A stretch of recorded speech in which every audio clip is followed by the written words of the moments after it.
चुड़ैल की प्यास। गांव के बाहर एक सूखा कुआं था।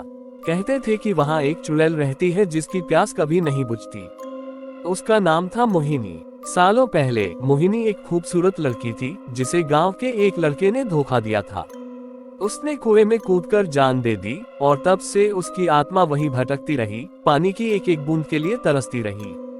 एक दिन सूरज ढलने लगा था और रात का अंधेरा चारों ओर छा रहा था। अमित और उसके दोस्त उस कुएं के पास से गुजर रहे थे। दोस्तों ने कुएं के बारे में कहानियां सुनी थी, लेकिन अमित नहीं मानता था।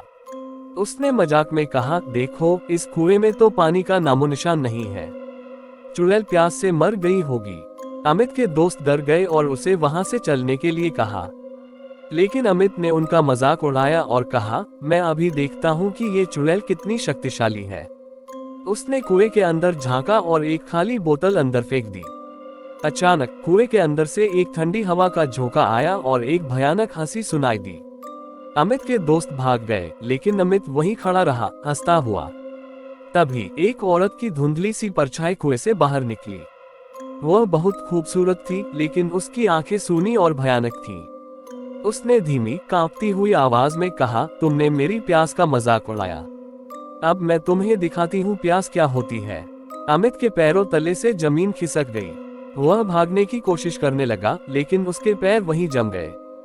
चुड़ैल ने अपने हाथ से अमित के मुंह को पकड़ा और उसका सारा पानी चूस लिया। अमित की सांसें उखड़ गईं और वह नीचे गिर गया। जब सुबह हुई, गांव वालों ने अमित को कुएं के पास पाया।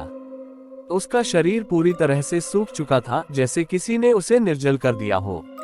उसके मुंह पर डर और पीड़ा का भाव था और उसकी आंखें कुएं की ओर देख रही थीं, जैसे वह चुड़ैल से माफी मांग रहा हो। उस दिन के बाद कोई भी उस सूखे कुएं के पास नहीं गया। कहते हैं कि आज भी रात में कोई अगर उस कुएं के पास से गुजरता है तो उसे एक धीमी कांपती हुई आवाज सुनाई देती है, मेरी प्यास, कोई मेरी प्यास बुझा दो। और जो कोई भी उस कुएं के पास जाता है वो कभी वापस नहीं लौटता।